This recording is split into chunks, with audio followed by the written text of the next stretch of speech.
Hello, in this video I will review the Battle of Narrow Sea event that we had last month and was in some ways similar to Essos and the Battle of Night King event. I will review it in three directions. First, I will discuss its gameplay, then the rewards and the shop, and finally I will make a summary about the positives and negatives that I find in this event. Starting from the gameplay, basically you had to fight versus NPC enemies and manage to do as much damage as possible to kill enemy troops, like in the Essos event and the Battle of Night King. However, it was not in all ways like the previous events of this type, as we could not do this again and again until we log out or basically all day. Everything we did in this event required to spend some supplies of the event. Also, we didn't use our own stats in the fights. The only things that were used from our accounts in this event was the dragons and their skills, and also the commanders and awakenings. Refinement, badges and other stuff like that did not actually matter. So we started with only small percentages in the stats and we had to also increase them. In order to get ready to fight, we had to salvage and increase our stats, get better commanders if we wanted, and other stuff. By salvaging, the event could increase our stats, give commanders, give some reductions of enemy stats, and other stuff like that. As every salvage consumed also the same type of resources as the attacks, we had to decide when to stop salvaging and start attacking enemies. This also required some luck in order to get nice things early and be able to do more attacks in the end. The amount of supplies that were given to each of us was predetermined and same for everyone, and we could only increase them by a bit with a talent tree the event provided. With this talent tree also, we could increase the stats for some troop types slightly and our army size. There were some tactics that we could use in order to do the salvage and attack combination efficiently that are analyzed by other chroniclers in their nice videos, so I will not focus more on them. When the supplies were done, we were done with that try, and the event would calculate the total points we made based on the damage we did and the treasures we got. Then we could start a new try with a maximum of 5 tries per day allowed.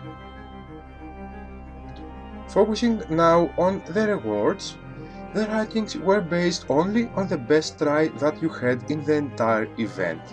That is quite good, giving the chance to even small accounts with some smart playing and some luck to score quite good and be ranked high. However, even if your best try would be your first one, you would still need to do all the tries each day, as the shop rewards were based on the coins you would get in every try you did, with a maximum amount of coins per try. One of the best things of this event was the shop it had, as it was really great, and with doing all the tries every day, most people could buy a lot of nice things from there. As we can see here, it has a lot of useful things for the weapon system, and also it has some ancient scriptures for the road to T5 troops. Players are happy when they see rewards like that in an event that basically costs little for them, in contrast to other events like Siege of Winterfell, where they are very expensive and the rewards, including the Valor shop, are not really worth it. We can say that we hope more events will follow the logic of this one on the rewards and the shop they have. Making now a summary of the positives and negatives about this event. First of all, I think that it's nice that not everything in the account matters and only the commanders and the dragons you have.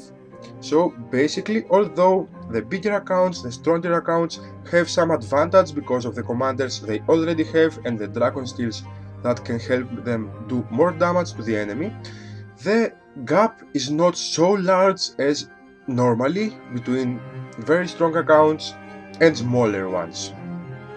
Also, in general, it was not an event that depended mainly from how much time you will spend each day to get the better rewards like the previous ones. It was not just rallying again and again and again and again versus NPCs, like for example Essos, which was actually boring. It also did offer the possibility of testing several things with your account to decide which the next steps will be to grow stronger. That is because it gave us the possibility of using 4-star commanders that we didn't actually have 4 stars and test different setups and combinations with their skills. In addition, as I said before, the rewards of the event were really good, helping a lot of people on their weapon projects. However, on the negatives of the event is that it required some time each day in order to reach with all the tries the maximum amount and maximize the rewards you would get, and this was the main negative for some people as they had to do it every day for some days, and this tired a lot of people. Thank you a lot for watching the video. Would you want to see the event coming up again? I would probably do, to be honest. Do not hesitate to leave a comment and share your opinion for the Battle of Narrow Sea event.